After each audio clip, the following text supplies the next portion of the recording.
Fala aí pessoal, beleza? Sejam bem-vindos a mais um vídeo. E no vídeo de hoje, novamente, vamos falar um pouco sobre o anime de Boruto, pois com o lançamento do episódio 126, ficamos sabendo que esse nosso arco sobre o Urashiki ainda continuará se estendendo por mais um tempo. E esse episódio foi mais como um episódio de transição, só que ele foi tão interessante que eu decidi trazer uma rápida revisão sobre ele para vocês. Pois em particular esse episódio foi muito bom para o desenvolvimento geral dos personagens e que, convenhamos, esse episódio conseguiu fazer tudo isso de uma forma realmente impecável. Enfim, o episódio já começa com uma informação importante, onde temos a chegada do Sasuke a Konoha, encontrando diretamente com o Hokage. E nessa parte temos uma rápida explicação sobre os planos de Urashiki, onde o Sasuke afirma que o plano dele, de fato, é recolher o chakra das bijus. O Naruto, então, já meio preocupado com essa situação, decide contatar as outras vilas para que cada uma delas possa ficar em alerta e possa proteger as suas respectivas bijus.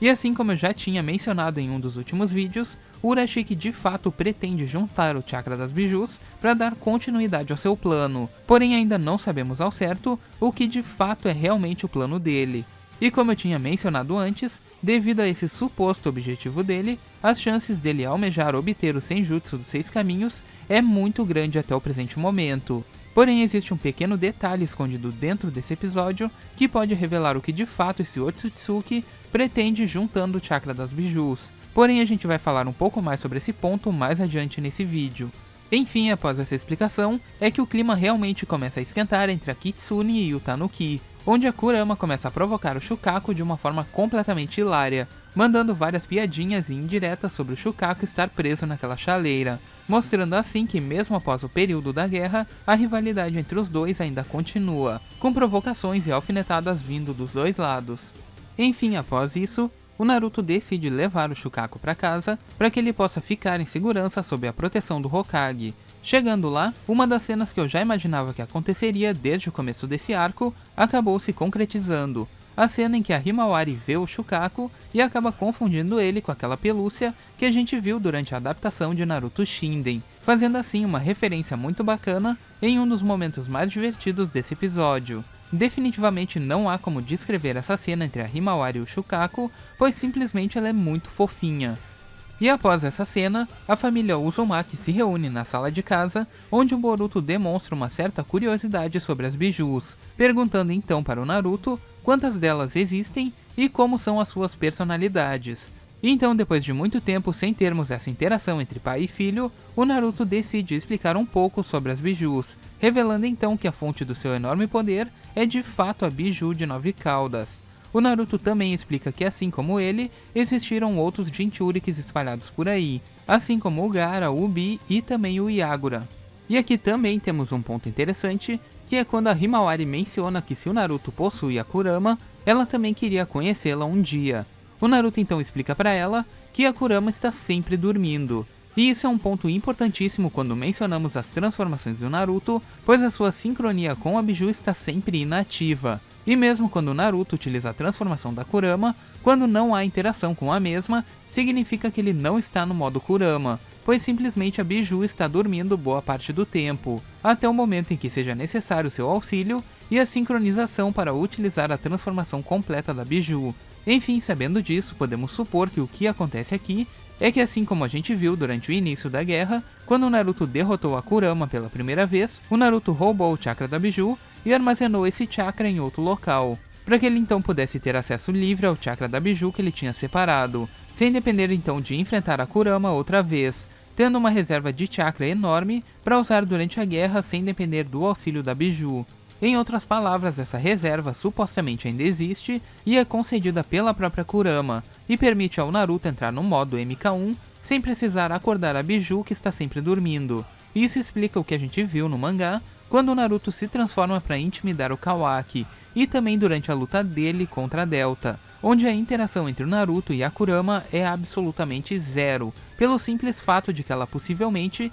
estaria dormindo durante todo esse combate. E podem deixar essa informação anotada aqui, pois simplesmente ela é muito relevante daqui pra frente. E durante esse episódio, também tivemos a revelação de uma informação muito parecida com essa. Enfim, dito isso, o Naruto decide fazer um encontro com seus antigos aliados, que são as 9 bijus que o auxiliaram durante a guerra, com o objetivo de alertá-las sobre o perigo que elas correm, com Otsutsuki à solta e que planeja roubar os seus respectivos chakras. Curiosamente, após a guerra, essa é a primeira vez em que podemos voltar a ver o Naruto se reunindo com grande parte das bijus, indicando que somente com uma ameaça a Otsutsuki que realmente é necessário um encontro entre eles, indicando assim que antes desse período, nenhum outro inimigo tão perigoso como Urashiki foi apresentado. Resumindo então, após o período da guerra, esse de fato foi o segundo encontro entre o Naruto e as bijus, supostamente indicando que, assim como eu havia mencionado, o Naruto não teve contato com elas anteriormente, para que pudesse ter o chakra delas recarregado dentro do seu corpo,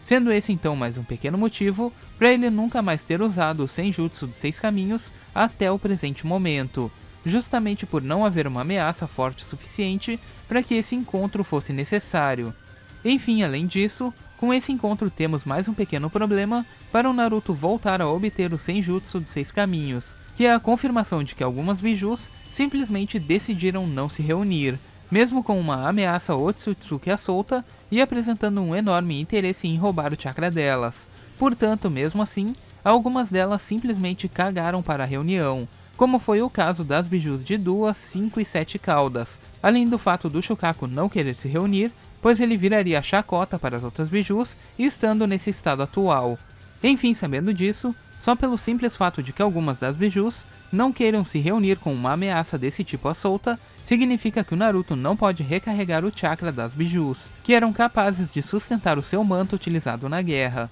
Enfim, ainda nesse encontro, existe um pequeno ponto curioso, onde temos a aparição das bijus que não quiseram se reunir. Curiosamente, a biju de 2 caudas está em uma floresta, e a biju de 5 caudas está correndo por uma região deserta. E o interessante nesse ponto é que após a guerra, durante a última reunião com Hagoromo, quando ele pergunta para as bijus o que elas fariam agora que estariam livres, a biju de 5 caudas menciona que ela iria para uma região de floresta. E aqui o que vemos aparentemente está completamente invertido, não sabendo assim definir se se trata apenas de uma pequena confusão do estúdio, ou se de fato as bijus acabaram mudando de local.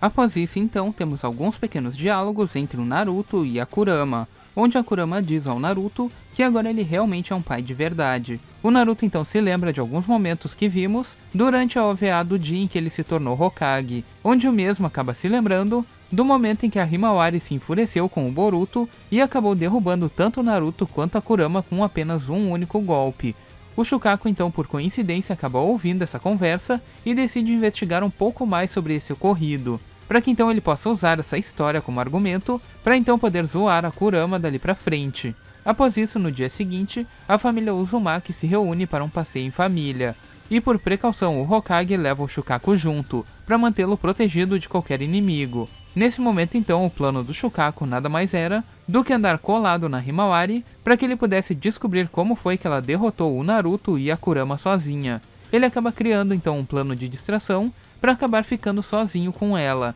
o que de fato ele consegue, e os dois acabam se separando dos outros. Ele pergunta então para Himawari como foi que ela conseguiu fazer esse feito, e ela simplesmente responde que não lembra exatamente o que aconteceu, mas ela lembra de quando Naruto estava caído no sono durante a cerimônia. E isso abre espaço para uma nova teoria, a teoria de que a Himawari possui de fato uma dupla personalidade, sendo ela então a garotinha fofinha no seu estado normal, e a garotinha corajosa e assustadora quando ela ativa o seu Byakugan, tendo assim duas personalidades distintas que quando ela acaba mudando de uma para outra, ela acaba não lembrando de nada do que aconteceu quando ela estava com o Byakugan ativo. Uma característica que eu considero muito interessante e inovadora para a personagem. Enfim, após isso, o Shukaku acaba tendo meio que uma discussão com a Himawari e ele vai descansar embaixo de uma árvore. Depois disso, alguns lixeiros encontram a chaleira do Shukaku e o levam para um terreno de reciclagem. Boruto e Himawari então partem para salvá-lo. Chegando ao ferro velho, Himawari, em uma atitude de coragem, ativa o seu Byakugan repentinamente e o usa para saber onde que o Shukaku estaria. Curiosamente, assim como no episódio passado, o Byakugan mais uma vez não enxerga uma fonte ou um fluxo de chakra que estaria saindo de onde o Shukaku estava selado, mas simplesmente acaba enxergando através dos objetos, indicando assim que o que vimos no episódio passado com o Urashiki nada mais era do que uma opção que o estúdio tomou para lidar com esse tipo de situação. Enfim, dito isso, Himawari salva o Shukaku e mais uma vez ela não se lembra do que aconteceu. A família Uzumaki então volta para casa no final do dia, e nesse momento há um pequeno momento de trégua entre o Shukaku e a Kurama, onde o Shukaku se questiona do porquê a Kurama nunca sai do Naruto, pois até o momento ele pensava que a Kurama odiava os humanos, mas ele acabou concluindo dessa vez que ela de fato não sai do Naruto pelo simples fato de querer proteger aquela família. No dia seguinte então, o Naruto retorna às suas atividades, mantendo o Shukaku em segurança durante esse período.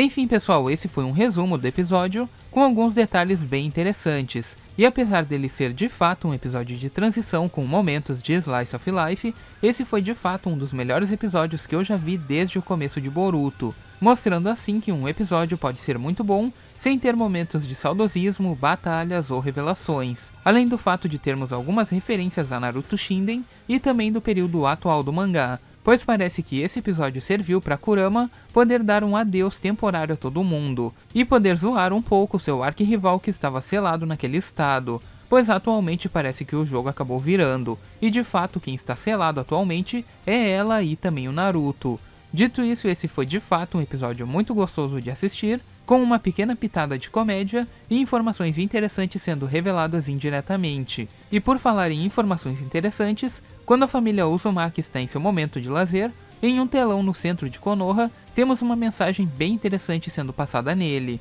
onde é apresentado uma espécie de artefato que foi encontrado no fundo do mar, com os símbolos dos 9 círculos, exatamente o mesmo símbolo que estava em um esconderijo do mascarado, onde ficava a flor da estátua do Gedomazo, indicando assim que esse de fato é um artefato Otsutsuki, ou até mesmo criado por Hagoromo, e acabou se perdendo com o passar do tempo. E a gente ainda não sabe se esse artefato será explorado dentro dos próximos episódios, e se ele possa ter alguma coisa a ver com o plano atual do Urashiki. O fato é que uma revelação desse tipo não foi feita apenas por nada, e muito em breve possivelmente ela venha a aparecer no decorrer desse arco. Então eu peço para que vocês deixem aqui nos comentários o que vocês acham que possa ser esse artefato que foi encontrado no fundo do mar nesse episódio. E quem sabe a gente não possa concluir alguma coisa e criar um vídeo somente sobre esse tema. Mas então pessoal, esse foi o vídeo de hoje e eu espero que vocês tenham gostado. E se você gostou, deixe seu gostei para dar aquela força aqui pro canal. E enfim, eu vou ficando por aqui, a gente se vê no próximo vídeo. Falou!